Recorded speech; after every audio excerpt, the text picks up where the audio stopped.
Hi friends, welcome back to Rock And Roleplay. This is where we talk about all things roleplay, though admittedly there's a bit of a lean towards roleplay in MMOs, in particular World of Warcraft and SWTOR, because those are the two that I have personal experience of. If you have any questions of any kind, please feel free to drop them in the comments or reach out and contact me in any other way. I'll do my best to answer them or include them or make a topic out of them if I can do. As a disclaimer, as always, I am not a professional. I don't have a roleplay degree. I'm not a published roleplay advisor. I don't know what you'd even call it. I'm just a fond fan with interests and opinions and a desire to help you guys if I can at all. So you might hear things here that you don't agree with. That's totally okay. That's the beauty of roleplay, because it's so creative, it's so individual. Everyone's characters and everyone's stories are going to be different, and everyone will enjoy different kinds of characters and stories. I am a firm believer that you can go out and find the kinds of characters and the kinds of stories that you enjoy, and you can do that without being rude or disrespectful to anyone else's. But that's a topic for another day, and today we're going to talk about classes. So let's get to it. Last week we covered factions and races, and today we're talking about classes. Class fantasy, class lengths, and the lengths and limits that class allows you as a character. Why the choice of class might be important, and why it might not be. And all those little considerations around that choice. So some people will use their class as the be-all and end-all of their roleplay and their character concept. They'll hold their class as a central feature. All the way down to using the skills outlined in the spellbooks and action bars in their roleplay. But it's worth considering that those skills are created by Blizzard and have to be balanced in a game world with all the other things. So they're not created and balanced with a narrative concept in mind. They're created and balanced for, fair gameplay in mind. So they're made by game developers, not story writers. In my opinion, anyway. But they are a good guide. They're a good suggestion. They give us a good idea of the things that our characters are capable of. So, and sometimes some of them don't function overly well in RP or don't blend well terribly with stories, but that's, I think, for each individual character to decide where that lies with their character. So the degree to which that affects your character is less of a set value and more of a sliding scale, which it's up to you to determine. You have a range of classes on offer when you create a character depending on the race you choose and the faction. Well, each faction will have all classes available within it, but they might not be available to all races within it. You have a range of character options or class options available when you create a character, but if you think about it honestly, in terms of real life, there isn't a set amount of preset roles that everyone in the world slots into. So while it's always good to tie your concept to your class functionally, for functionality, it doesn't need to be locked in and limiting, if that makes sense. We're going to explain that a bit more. So for example, you could be role-playing a merchant or a blacksmith or a tutor, which in itself adds more variety to the game, more to the community at large. So how to choose and what to think about when you're choosing a class for your roleplay character in terms of those concepts. If your character concept has a very clearly defined class, then this choice will be a very, very easy one.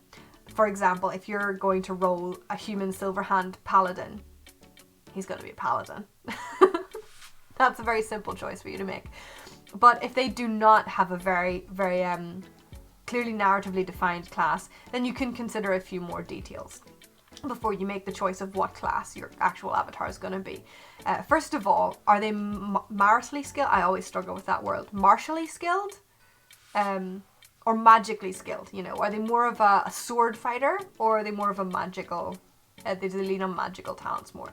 If they lean more in one direction or another, even if it's only fractionally, then those classes might be better fit for that character, as they'll be best able to demonstrate those characteristics in game. For example, if you have a more magically leaning person, even if they're not particularly magically skilled, it might be best to roll a character that is a magic based character, because then you're gonna have access to more visuals and more effects from their spells and things that could crop up in roleplay, even if it's not like a core theme of your character, but it could be useful to have those on hand. Perhaps how they dress might play a role in their choice of class as well, as certain classes are limited to certain armor types. Similarly, if they carry a particular weapon, if your character concept is based around them carrying a particular type of weapon, you might want to consider the types of class choices that use those certain weapons. For example, guns and bows can't be used by every class. All weapons can't be used by every class, so you need to find the classes that fit with those clothing and weapon choices, that if those are something you have predefined for your character. Perhaps the choice doesn't have much to do with a narrative reason. Perhaps you simply want to think about classes that you enjoy playing on an out-of-character basis. It might not be terribly relevant to the character's in-character story. Perhaps you have a character who's more of a civilian or a merchant, and really the class doesn't play that strong a role in the character, in the narrative, or in their role play. So maybe then you have to think about, well, what kind of characters do you enjoy playing out of character? Because if you want to level this character up, you're going to have to play them to some degree, out of character to get them to a point where they can get the armor and things that you want them to be able to wear. So have a think about the armor and the weapon proficiencies that your character might have, about any neat skills or abilities that could offer nice visuals in game, and ultimately consider your own enjoyment of playing that class when making this choice. And remember not to bog yourself down with it. Class can be relevant or irrelevant to your character depending on the concept. So it might be a more important choice for some than it is for others. If it doesn't feel like an important choice for you, don't stress yourself out worrying about it. Work out what fits for you and what fits for your character and your playstyle best, yeah? To try and help you a bit, I have drummed up a little paragraph-sized description of each of these classes for you guys, if it helps you work out which class might be for you, or perhaps even consider giving a class a try that you haven't before. So let's get started. The first is the Death Knight.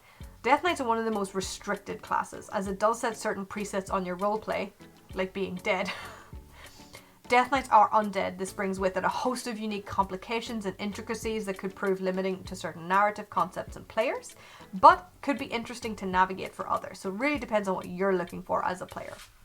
It opens doors for 100 different shades of story, of conflicts, of redemptions, of not redemptions.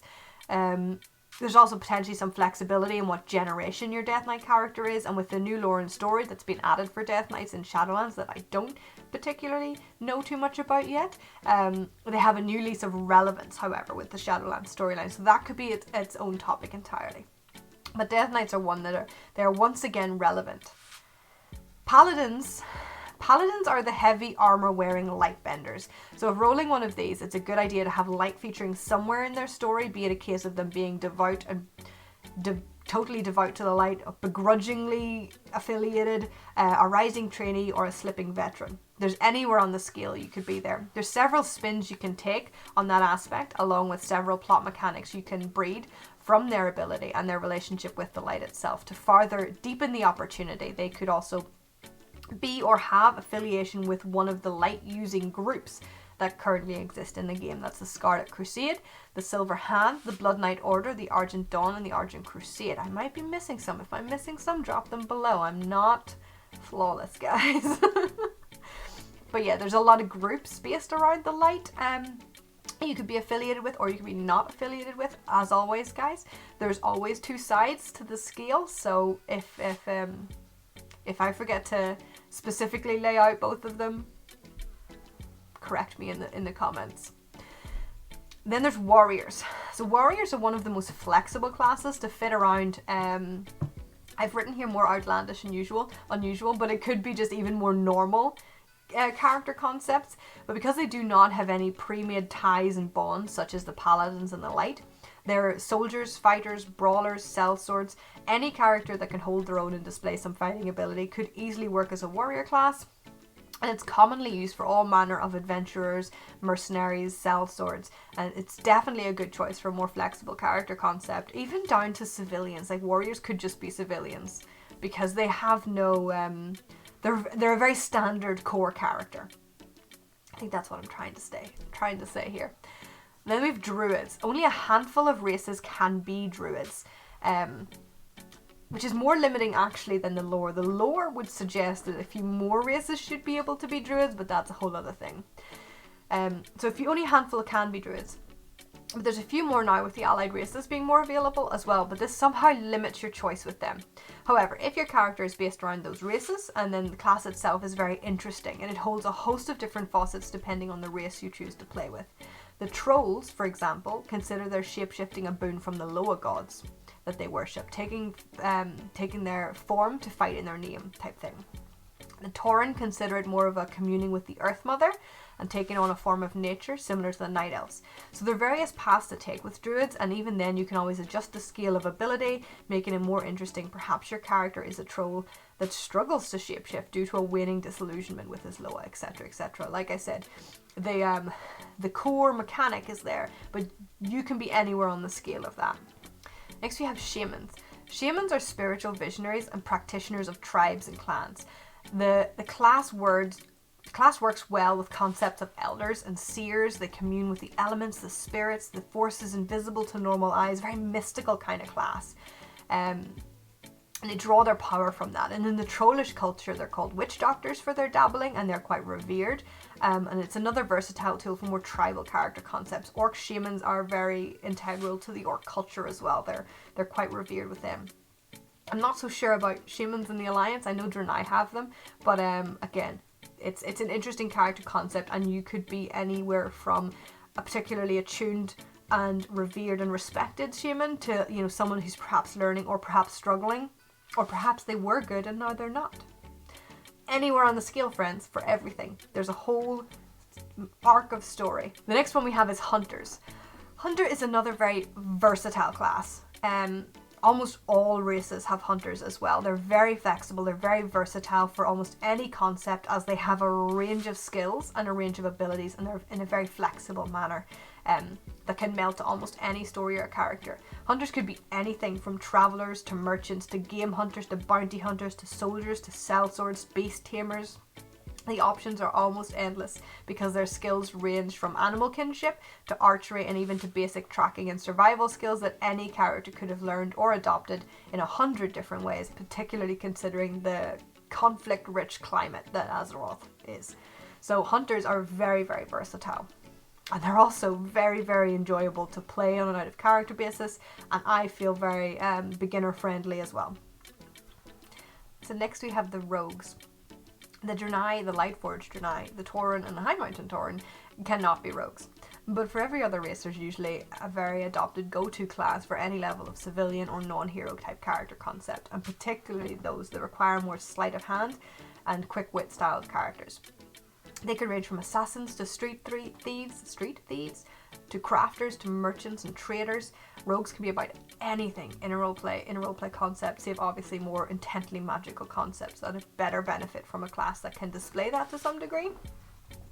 But they're very, very versatile, particularly for non-generically combative type character concepts. Next we have the monks. The Goblin and the Lightforged Draenei and the Worgens are the only classes that cannot have monks. Monks are another hybrid class that can be and do many things. Their roleplay aspect, however, is focused around meditation and martial training. They harness chi, which is like a natural life force of the world, similar to those that the Night Elves and the Tauren believe in. And they're all about balancing that. As for how you could use that in character, it would depend on the race and the character concept and how you worked it. Balance can be interpreted a great many ways. So it's not particularly limiting to the good side that people generally consider with that one. Chi is not so much a magic like arcane and light as far as I'm aware, but more like a belief in the balance of life force and energy. But we'll be delving into different magic types and beliefs in of this universe in its own topic as well, because that's a whole story. Next we have the mages. The Tauren and the High Mountain Tauren are the only classes that cannot be mages, so the race choices are pretty open when it comes to mages. Mages can also range in over a wide variety of things, from like a fledgling to an expert, someone who actively studies, or someone who can, cast about with whatever meager skill they have. Depending on the race too, you can do different things with it. For example, all elves are kind of inherently magical, so you can work almost any elven concept alongside a mage class. Mages as well will have different factions. There's the Kirin Tor, there's the Blood Elves have a lot of quite cultural basis for their mage class as well. So there's a lot of different things to do there with mages as well. And you could be someone who picked it up from, because so many different races have mages available to them, you could have picked that up from almost anywhere. Next we have the priest class. Orcs and High Mountain Tauren are the only ones that cannot be priests, but other races can, just like the paladin, priests are to some degree bound to the light, or its counterbalancing shadow. But how tightly and how affluently can be decided by yourself and your character and your concept. They could be temple-bound light worshipper, or they could be a hermit hedge priest travelling town to town and healing the needy, or anything in between. They could be a shadow using priest dedicated to the balancing of that light. You know, there's a lot of versatility with all of these classes if you just think about it in a kind of abstract manner. Next we have warlocks.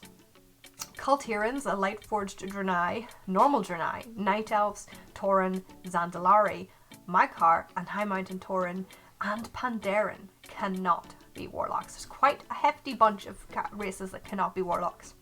The warlocks are like mages, but in a way they have turned to darker magics like fel and demons. They're somewhat limited in that if you're playing a warlock, you likely have to account to that connection for that alternative kind of magic that's not as beloved in some societies. But it should be noted, there's a lot of flexibility for that. Think about how your character got into such things in the first place. Did they choose to do it? Were they driven to it? What made them make that choice? Was it necessity? Was it ambition? Were they misled into it? Did they stumble into it by accident? How deep did they go? How skilled are they? Are they in control of their magics and their demons, or vice versa? Are they just dabbling in the kind of darker magics and not the demon side of things? Or are they, just there for the demons? There's a lot of different niches and things you could go into with that could be very, very interesting. Too many people assume warlocks are inherently evil and bad, and that's not the case. There is, of course, mileage in that corruption story, but there could also be scholars, power seekers, knowledge seekers, artifact hunters. All manner of routes could come for an awareness and an affinity for such magics that do not necessarily have to be evil. Not saying there's anything wrong with evil. If that's your cup of tea, go for it. Demon hunters. Demon hunters are the disciples of Illidan Stormreach. They embrace chaotic magic and fel, wresting the possession of a demonic entity within themselves that gives them their mutations, like their wings and their horns and all their hooves and other bits, and their spectral sight. It also gives them their power. There's a bunch of story to this class in itself, and it has a variety of things that can be done with it, but they can be more limiting for more simple or basic character concepts due to their very heavy visual appearance and the core concepts of setting and setting of the class itself. To be a demon hunter, you've given up your whole previous life. You give up everything. You give up your body, even your body, to the pursuit and the destruction of the Legion forces. That's the narrative. The whole "I am my scars" narrative.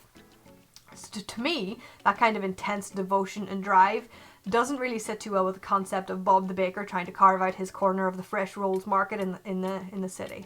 So there might be a conflict there with some of those more not normal but more civilian roles, because of the wings and the horns and the heavy visual distortion could get in the way there for some people. Not to say don't do it, by all means, if that's your flavour. If your demon hunter's trying to reclaim his past life as Bob the Baker in his corner his market, and by all means go for that.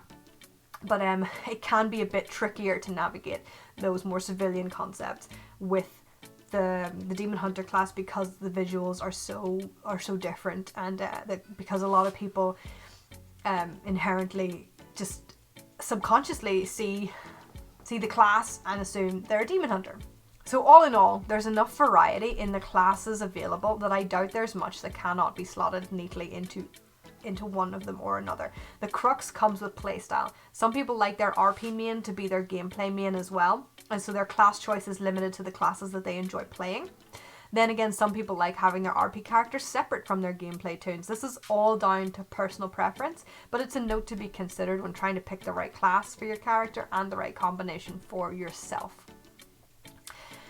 As always, friends, if you have suggestions or requests for topics, please drop us a comment, let us know. I'll do my best to make it happen. Remember, if you are hankering for some more roleplay content before the next episode, you can check out RP Talks on Thursday the 21st of January. That's when we're back to our weekly RP Talks madness with myself and Fuse. The links for all that will be in the box below. There's plenty of VODs up on their YouTube to tide you over until then as well. Until next time, friends, I would like to extend my warmest and deepest thanks to my supporters on Twitch and Patreon that make this content possible. If you'd like to catch up with us before next week, you can find all the social links in the description for our Twitch, our Twitter, our Discord. We would love to have you. Until then, friends, have fun and enjoy. Bye.